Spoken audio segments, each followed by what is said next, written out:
2025 के बिहार विधानसभा चुनाव से पहले बिहार के सियासत में बड़ा उलटफेर हो सकता है।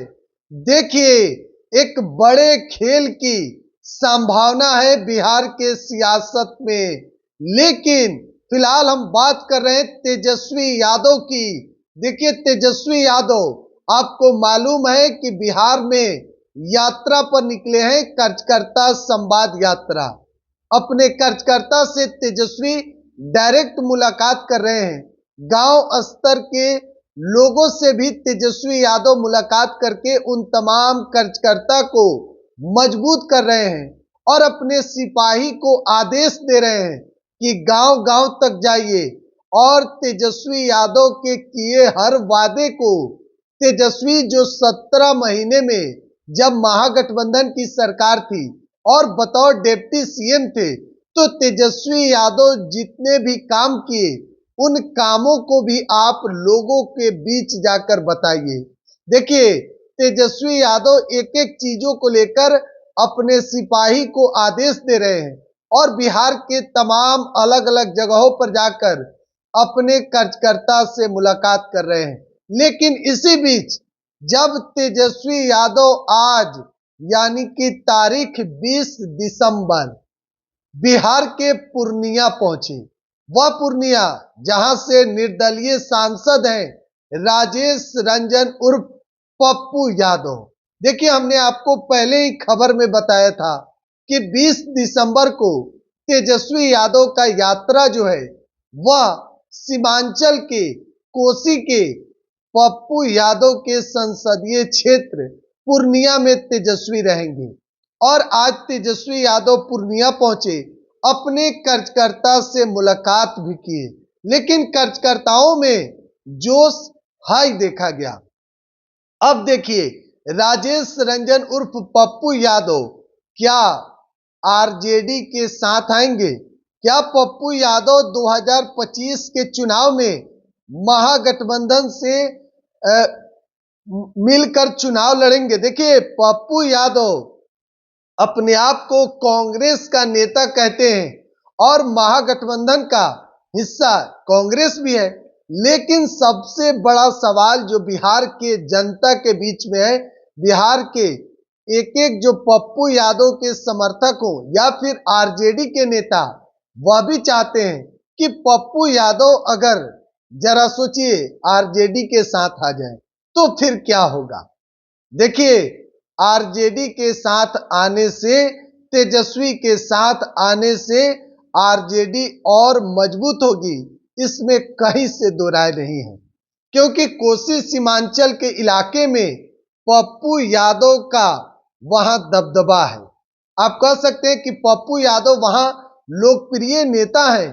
देखिए, 2024 इसी साल की हम बात करेंगे, लोकसभा चुनाव की। आपको मालूम होगा जब पप्पू यादव राजद सुप्रीमो और बिहार के पूर्व मुख्यमंत्री लालू प्रसाद यादव से मुलाकात करने पटना गए थे। हालांकि तेजस्वी यादव से भी मुलाकात हुई थी, रात में मुलाकात हुई और पप्पू यादव की बातें पूर्णिया लोकसभा सीट को लेकर थी कि आरजेडी वहां से पप्पू यादव को चुनावी मैदान में उतारे। लेकिन पप्पू यादव को वहां से टिकट आरजेडी ने नहीं दिया। वह देखिए, पप्पू यादव, एक बार फिर से हम बीच में आपको बताना चाहेंगे कि लालू प्रसाद यादव को पिता तुल्य मानते हैं, तेजस्वी को अपना छोटा भाई। लेकिन 2024 के इसी साल लोकसभा चुनाव में पप्पू यादव को आरजेडी ने टिकट नहीं दिया। आरजेडी ने टिकट दिया बीमा भारती को, जो रुपौली से विधायक थी जेडीयू से। लेकिन देखिए, जैसे ही रुपौली से टिकट दिया गया आरजेडी के तरफ से कि अब पप्पू यादव के लिए महागठबंधन का रास्ता बंद हो गया, क्योंकि कांग्रेस महागठबंधन का हिस्सा है और आरजेडी के कोटे में वह सीट चली गई पूर्णिया लोकसभा सीट। और एनडीए के तरफ से जेडीयू के जो सिटिंग एमपी थे संतोष कुशवाहा, वह चुनावी मैदान में थे। तो पप्पू यादव ने मन बना लिया कि भाई हम निर्दलीय चुनाव लड़ेंगे और निर्दलीय चुनावी अखाड़े में कूद पड़े, ना सिर्फ कूदे बल्कि वहां से चुनाव बम्पर वोट से जीत भी दर्ज की। आरजेडी को नुकसान हुआ, आरजेडी तीसरे नंबर पर चली गई। तो अगर देखिए कोसी सीमांचल के इलाके की बात की जाए जहां से निर्दलीय पप्पू यादव जीत गए, तो जाहिर सी बात है लोकप्रियता तो होगी ही। पप्पू यादव का वहां एक अलग छवि है, गरीबों के मसीहा के नाम से जाने जाते हैं। तो पप्पू यादव अगर आरजेडी के साथ आते हैं, लालू प्रसाद यादव अगर पप्पू यादव को अपने साथ लाते हैं, तो इसमें कहीं से दो राय नहीं है कि कोसी सीमांचल के इलाके में आरजेडी राजद मजबूत होगी। देखिए 2020 के चुनाव की हम थोड़ी सी झलक आपको देंगे। विधानसभा का चुनाव था, जब तेजस्वी लगातार मेहनत कर रहे थे, हालांकि तेजस्वी यादव की सरकार नहीं बन पाई, मात्र 12,000 वोट से तेजस्वी यादव बिहार के गद्दी पर नहीं बैठ पाए। लेकिन विधायकों के हैसियत से जीत तेजस्वी यादव की हुई। सबसे बड़ी पार्टी आरजेडी बनी। 144 सीट पर चुनाव लड़कर 75 सीटों पर राजद ने जीत दर्ज किया। सबसे ज्यादा विधायक आरजेडी के थे। तो पप्पू यादव अगर इस बार आते हैं तो जो 2020 में तेजस्वी यादव की सरकार नहीं बन पाई, क्योंकि कोसी सीमांचल में तेजस्वी यादव को ज्यादा सीटें नहीं आया, वहां से कहीं ना कहीं एआईएमआईएम यानी कि असदुद्दीन वैसी की पार्टी भी 5 सीट जीत गई। तो और उसके बाद बीजेपी का ज्यादा सीटें निकला जेडीयू को, तो आरजेडी को नुकसान झेलना पड़ा। तो इस बार खास करके कोसी सीमांचल में तेजस्वी अपनी यात्रा को लेकर और मजबूत कर रहे हैं, क्योंकि कोसी सीमांचल में जब आरजेडी मजबूत होगा, राजद मजबूत होगा, तो फिर 2025 में सरकार बनने से कोई नहीं रोक सकता है।